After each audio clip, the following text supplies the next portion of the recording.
My name is Sean Charles, and I'm the director for the Mayor's Office of Supplier Diversity. And I'm so happy that you all logged in and decided to spend your lunch hour with us today. We'll be talking with Mr. Anselmo Rodriguez, Supply Chain Manager at Blue Cross Blue Shield of Louisiana. And today he's going to tell us all about doing business with Blue Cross Blue Shield. Now, before I turn it over to Anselmo, just want to share a bit of information about our presenter today. He is an experienced supply chain management leader with a strong background in the insurance industry. He brings a thoughtful, strategic approach to operations with expertise spanning business practice, improvement, negotiation, analytics, team building, and IT strategy.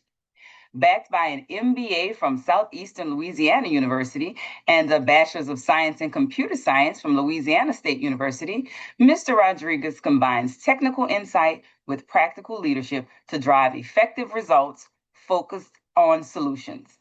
Today, he'll be sharing valuable insights on how to do business with Blue Cross Blue Shield and navigate their request for services process effectively. So, without further ado, I'll turn it over to you, Mr. Anselmo Rodriguez. Good morning. Thank you. You make me blush with that such a kind introduction.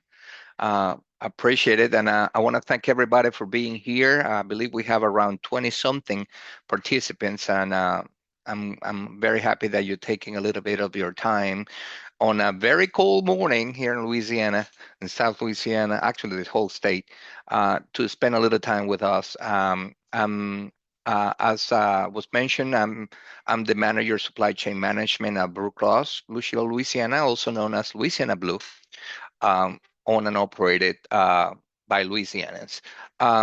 Louisiana Blue is being, our mission is to improve the health and lives of Louisianians, and we've been in business since 1934. So we've been owned and operated by Louisianans as a mutual company since 1934. We have about 9 regional offices throughout the state. So we have presence in every region of the state.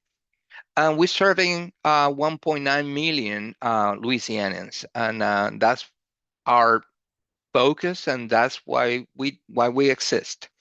I'd like to start sharing the screen a little bit so we can see a little bit about what I have, what I'd like to share with you.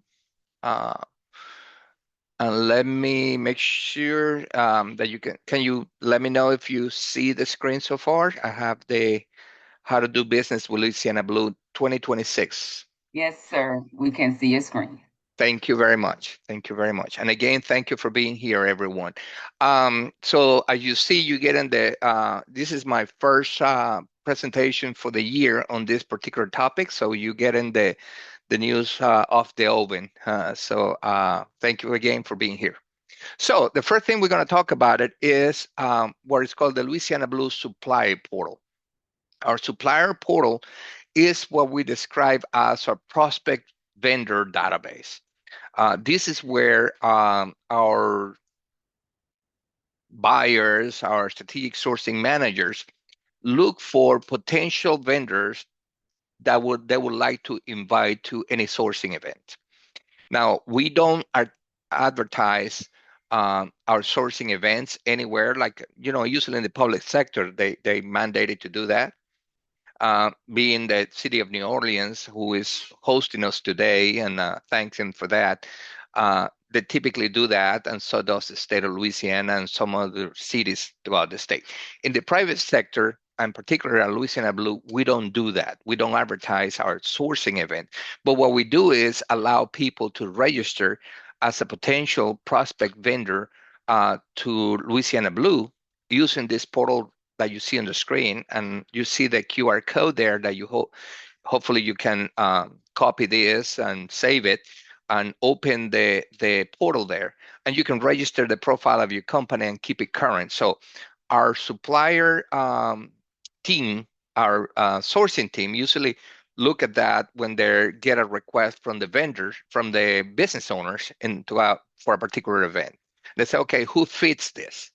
Who fits this request that we have? And they look into this database, and and they try to find the best fit, so you'll be invited to participate in the sourcing event.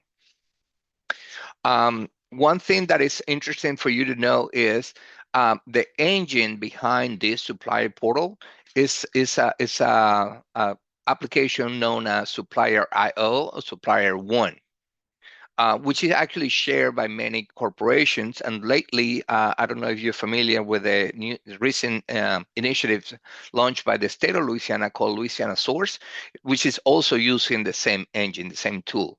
The benefit of that is, for you all to know, is when you register either in Louisiana Source or at the portal of Blue Cross Supplier Portal or the Louisiana Blue Supplier Portal, that information is shared with all the corporates that belong to this group.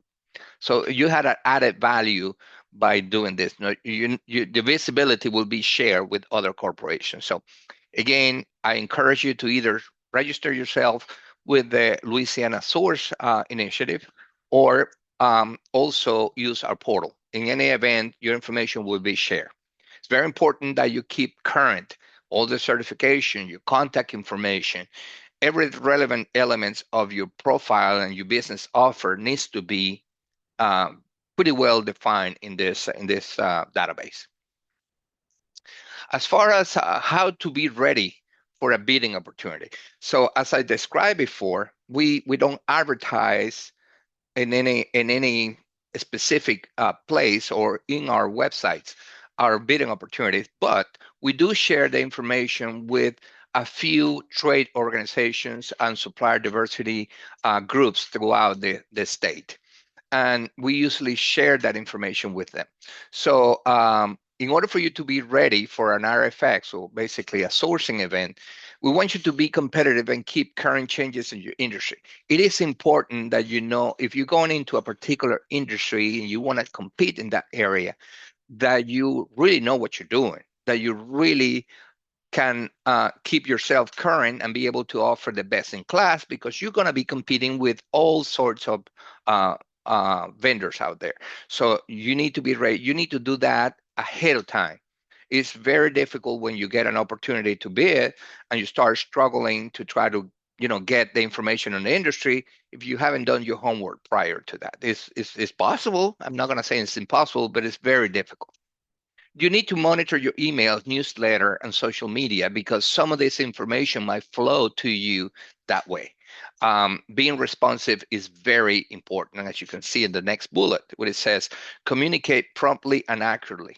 If you get an invitation from one of our sourcing team and you don't respond to it, either basically you ignore it, and then it's okay to say no, I can. I'm not interested because I don't fit, or I'm not interested at this point.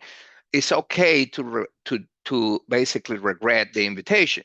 What is not okay is to ignore it, because what's happening is you get invited the first time, you get invited the second time, and then eventually no response means you're really they're not sure whether you're out there or not. So they're going to stop sending you invitation. So it's very important that you communicate promptly and accurately. And another important thing is follow instruction carefully. Um, Try to think about it when you're trying to give business to an entity, to a business, and that business is not capable of following instructions, detailed instructions in the communication. It gives you a little bit of doubt whether that business is going to be able to deliver quality products. So it's very important that you follow the instructions as delivered to you. Know your strengths and weaknesses. It's important you know how far can you go, how big can you bite.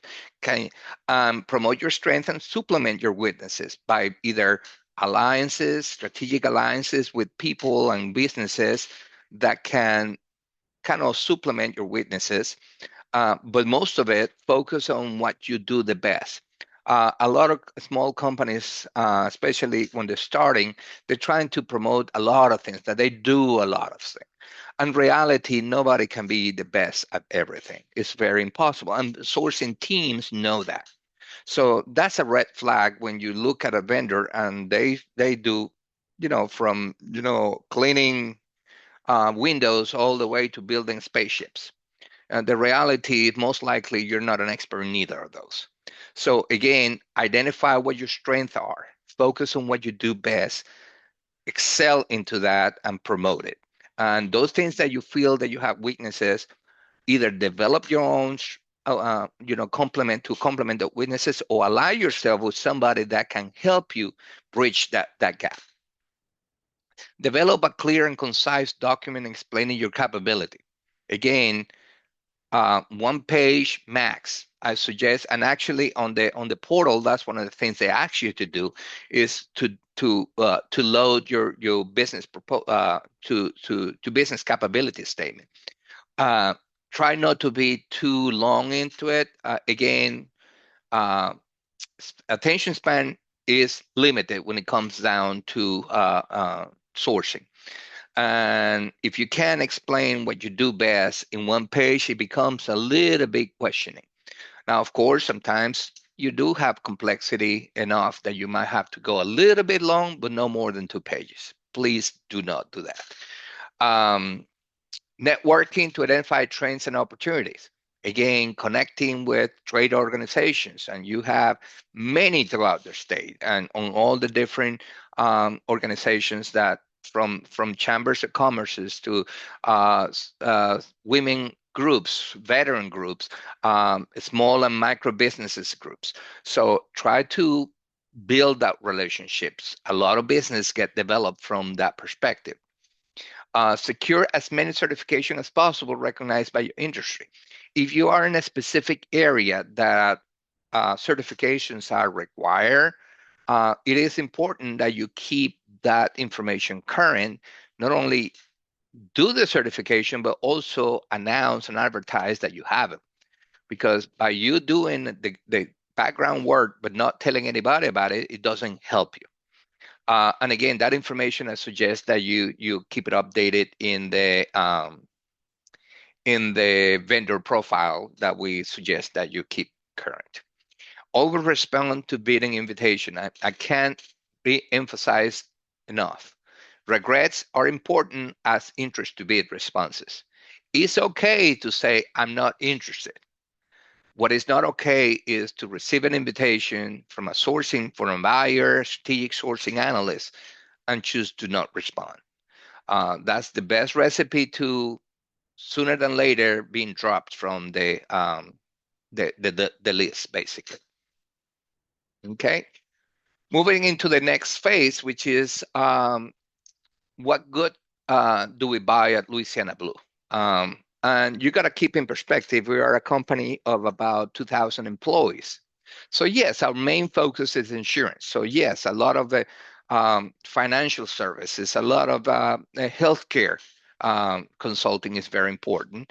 Uh, but in order to maintain a business with 2,000 people in it, with 9 offices throughout the state, requires a lot of um, regular operations and business office requirements. So we buy a lot of paper and a lot of paper products. Uh, we do have an implant printing services division.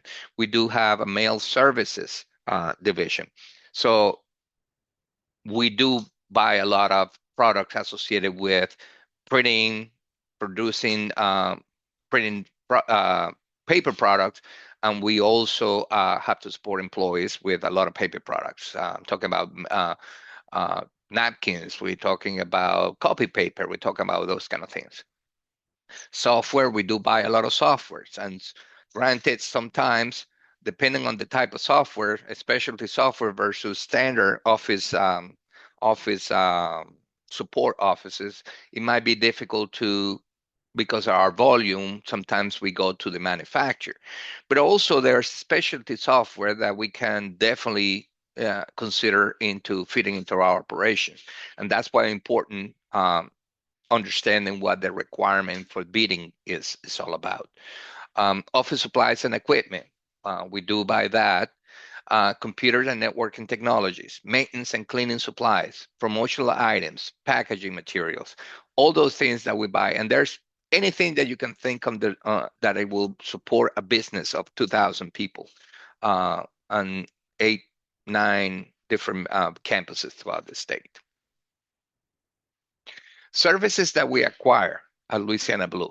lawn and landscaping. Again, maintaining those campuses, engineering, architectural, construction. We don't do this every year, but every so often we need to do uh, redesign, reallocation of operations, and we at that those times we engage these kind of services. Cleaning services, we do that. Consulting, all types of consulting. We're talking about from information technology, financial services, actuarial, health related consulting, legal, compliance, marketing and human resources. Everything that you need to operate a business, we do buying consulting. Now, this again categories change from time to time, so that's why you always need to be ready. Building maintenance services, temporary help, like clerical and professional, both. Again, printing services. A lot of times, our printing division gets overwhelmed. They outsource. So if you have the ability to print and you align with the quality that we require, there might be opportunity there. Advertisement. We do radio, TV, and printed media. And again, a lot of that is segmented by region and opportunities on at the local level. Um, do exist. Travel services, hotels, rent a car, travel agency, and so forth. Courier and delivery services. This is just a sample of services we do. Again, sometimes things come up, and that's why we will notify through the network of people. That's why networking is so important. So when we tell the market we're in the market for this particular thing. Risk management, there are certain types of businesses that we require certain risk management items to be checked and be supported, especially if we're touching information that had to do with our customers, our members. Remember, we are a repository of a humongous amount of data related to health, um, personal health information. And we really care about that. And it is very important if you're touching any data that affects our members or our brokers, that you have the proper risk management protection required. So when it comes to employer liability, a minimum requirement is $1 million. Errors and omission is 5 million. Digital technology and professional liability, 5 million. Cyber network security privacy liability, 10 million. And this is a big number.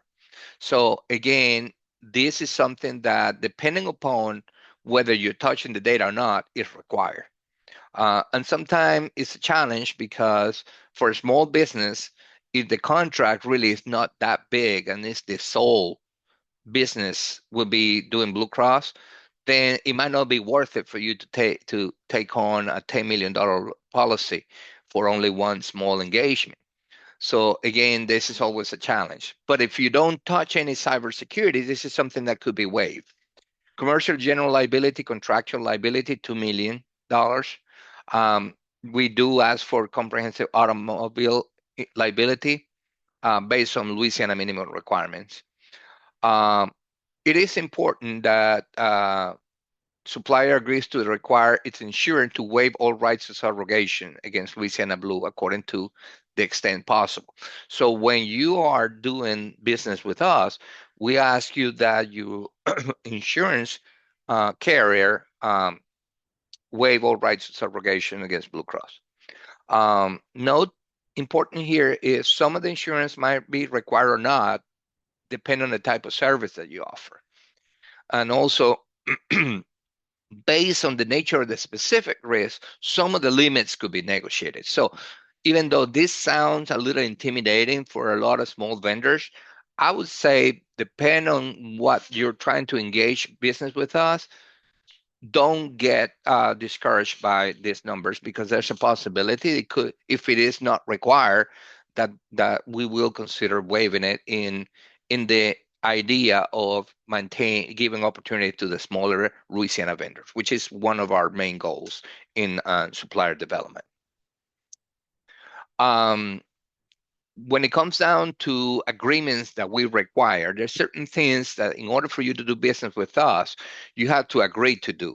and one is the business associate agreement. So that's basically had to do with business conduct, ethics, et cetera, et cetera. If you do not agree to sign that agreement, there's no way you can do business with us. It's not something totally out of line what we're asking for, but but we care a lot. Um, Mutual non-disclosure agreement, especially when you're touching information that is either strategic or personal information. Federal government contractors clauses. We are a federal contractor. We provide insurance to the federal employees, and because of that, everything that we do require that federal government contractor clauses are agreed upon every contract that we do.